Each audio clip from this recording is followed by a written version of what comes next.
Artful arts channel பார்த்துட்டு இருக்க எல்லாருக்குமே வணக்கம். இந்த மாதிரி ஒரே ஒரு பால் கவர் உங்க வீட்ல இருக்குன்னா, அத எடுத்துக்கோங்க. அந்த பிளாஸ்டிக் கவர்ல இந்த மாதிரி மேல நீங்க ஸ்கை ப்ளூ பெயிண்ட் அடிச்சு நல்லா காய வச்சு எடுத்துருங்க.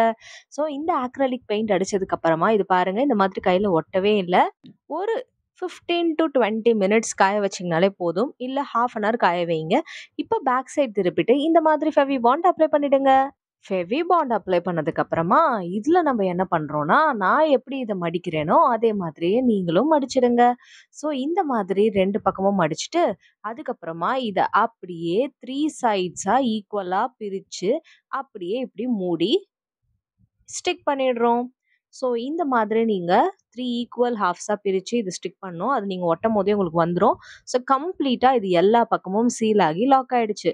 இப்போ இத நம்ம மெஷர் பண்ணோம்னா, 8 சென்டிமீட்டர் இருக்கு. ஸோ 4 சென்டிமீட்டரா சென்டர்ல இத 2ஆ டிவைட் பண்ணி இப்படி லைன் வரைஞ்சிடுறேன்.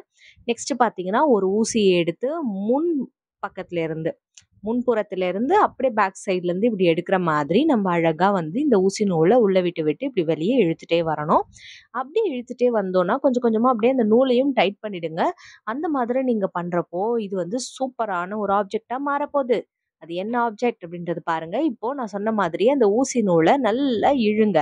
இழுக்க இழுக்க இழுக்க இது கிட்டத்தட்ட ஒரு அழகான பவு ஷேப்புக்கு நமக்கு கிடைக்கும். ஸோ அதுக்காக தான் நம்ம போராடிட்டு இருக்கோம். ஸோ நெக்ஸ்ட் பார்த்தீங்கன்னா, இந்த மாதிரி நம்ம இதுல இந்த நூலை நல்லா கட்டி இதை நல்லா நாட் போட்டு இதை அழகா இப்படி நம்ம எடுத்துட்டோம்னா பார்க்கறதுக்கே ரொம்ப அழகான ஒரு பவு ரெடி. பவு மட்டும் ரெடி பண்ணா போதுமா? இன்னும் பேலன்ஸ் இருக்கிற எல்லாம் ரெடி பண்ணோம்ல. அதுக்காக ஃபர்ஸ்ட் இதுல நாட் இந்த மாதிரி போட்டுடலாம். நாட் போட்டதுக்கு அப்புறமா இதை வந்து நம்ம என்ன பண்ணிடலாம்னா அந்த த்ரெட்டை வந்து கட் பண்ணிட்டு பேலன்ஸ் இருக்கிற த்ரெட்டை ஸ்டிக் பண்ணிடலாம். ஸோ இந்த ப்ராசஸ் முடிஞ்சதுக்கு அப்புறமா இந்த பவு நல்லா டைட்டா அழகா நமக்கு இப்படி கிடைச்சிடணும். அடுத்து பாத்தீங்கன்னா இந்த மாதிரி பேர்ல் செயின் வந்து விற்கும். நிறைய சரமா தொங்குற மாதிரி விற்கும். ஸோ இது வாங்கிக்கோங்க. இதை வாங்கிட்டு இதோட 2 பக்கத்துலயும் பார்த்தீங்கன்னா இந்த மாதிரி ஸ்டிக் பண்றதுக்காக நமக்கு நூல் வந்து விட்டிருப்பாங்க. ஸோ அதுல நம்ம என்ன பண்றோம் அப்படின்னா ஃபெவி பாண்ட் இல்லைன்னா B7000 கம் எடுத்துக்கோங்க. ஸோ இந்த மாதிரி ஃபெவி பாண்ட் நான் எடுத்திருக்கேன். எடுத்துட்டு பேர்லுக்கு அந்த பக்கமும் ஃபெவி பாண்ட் அப்ளை பண்ணிட்டு, பவ்லயும் ஃபெவி பாண்ட் அப்ளை பண்ணிட்டு, 2த்தையும் 7 to 10 மினிட்ஸ் காய வச்சுட்டு, இப்படி ஒட்டுனோம்னா, ரொம்ப அழகா இதுல வந்து இது ஒட்டிடும். ரொம்ப கியூட்டா இருக்கும் பார்க்கறதுக்கு. அடிஷ்னலா இதுல நம்ம என்ன பண்ண போறோம் அப்படின்னா, ஒயிட் கலர்ல புல்புல் மாதிரி நமக்கு இந்த மாதிரி உல்லன் த்ரெட்ல பண்ணி வைப்பாங்க. சிந்தட்டிக் உள்ளுல. நம்ம வீட்ல கூட உல்லன் த்ரெட்ல பண்ணலாம். இந்த மாதிரி பண்ணிட்டு, இத வந்து இங்க ஸ்டிக் பண்ணிடுங்க. இதுல டெக்கரேட் பண்றதுக்காக சர்க்குலர் ஷேப்ல எது இருந்தாலும் நீங்க எடுத்துக்கோங்க. அடிஷ்னலா இதுல நான் பேர்ல் பெருசா ஒண்ணு எடுத்து அதையுமே இதுல வந்து செட் பண்ணிடுறேன்.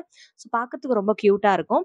ஸோ நெக்ஸ்ட் பார்த்தீங்கன்னா, இந்த சைட்ஸ்லயும் பார்த்தீங்கன்னா, எய்தர் ஃபெவி பாண்ட் இல்லைன்னா கம் நீங்க யூஸ் பண்ணிக்கலாம். இல்ல ஸ்டிச் பண்றதுனா கூட நீங்க ஸ்டிச் பண்ணலாம்.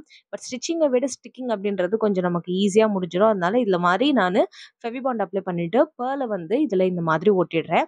ஸோ நல்லா விட்டுட்டு அழுத்தி விடணும். ஸோ இந்த மாதிரி பண்ணிட்டோம்னா ரொம்ப அழகான ஒரு பேர்ல் பவ் அப்படின்றது ரெடி ஆயிடுச்சு. இந்த மாதிரி ஆலிகேட்டர் கிளிப்ஸ் அப்படின்றது நமக்கு கடையில இப்ப நிறைய கிடைக்குது இல்லையா? அதுல எய்தர் B7000 கம் யூஸ் பண்ணுங்க. ஐ மீன் சிந்தட்டிக் அடிசிவ் யூஸ் பண்ணுங்க. இல்லைன்னா ஃபெவி பாண்ட் 2த்துல எது வேணாலும் யூஸ் பண்ணிக்கோங்க.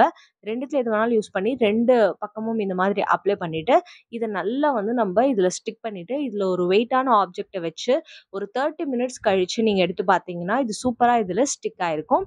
ஸோ இதுக்காக நம்ம டைம் கொடுக்கணும். வெயிட்டா ஒரு ஆப்ஜெக்ட் இது மேல வச்சிடலாம். ஸோ வச்சதுக்கு அப்புறமா நம்ம ஒரு 15 to 30 மினிட்ஸ் கழிச்சு எடுத்தோம்னா கியூட்டான ஒரு பவ். இது போய் பால் பாக்கெட்ல இருந்து பண்ணீங்கன்னு சொன்னா யாராவது நம்புவாங்களா? நம்பவே மாட்டாங்க. ஆனா ஆனா இதை நம்ம செஞ்சு முடிச்சிட்டோம். பார்க்கவே அழகா இருக்கு இல்லையா? ஸோ உங்க தலையிலயும் இதை மாட்டும் பொழுது ரொம்ப அழகான ஒரு ஆக்சசரியா இருக்கும். ஸோ டிஃப்ரெண்டான ஒரு கிராஃப்ட் ஐடியா இன்னைக்கு நம்ம மில்க் பேக்கெட் அதாவது பால் பேக்கெட் வச்சு பண்ணியிருக்கோம். இந்த ஐடியா உங்க எல்லாருக்குமே பிடிச்சிருக்கும்னு நினைக்கிறேன். ஸோ ரொம்ப கியூட்டா நீங்க ப்ளூ கலர் ட்ரெஸ் வேர் பண்ணும்போது இதுவும் அப்படியே சூப்பரா உங்களுக்கு ஏத்த மாதிரி டாஸ்லிங்கா அழகா இருக்கும்.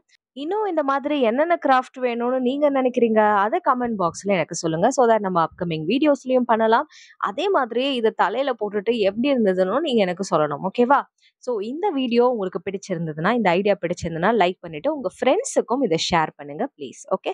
சோ என்ன என்கரேஜ் பண்றதுக்காக இந்த வீடியோவையும் நீங்க லைக் பண்ணுங்க. நம்ம ஆர்ட்ஃபுல் ஆர்ட்ஸ் சேனல் உங்களுக்கு பிடிச்சிருந்ததுன்னா சப்ஸ்கிரைப் பண்ணுங்க. ஓகே? சோ உங்களுடைய லைக்ஸ் அண்ட் சப்ஸ்கிரைப் பண்றது தான் எனக்கு பெரிய அவார்ட் மாதிரி. சோ அடுத்த வீடியோல சந்திக்கலாம். இந்த வீடியோ பிடிச்சா லைக் பண்ணுங்க. அடுத்த வீடியோல சந்திக்கிறேன். Tata and bye by.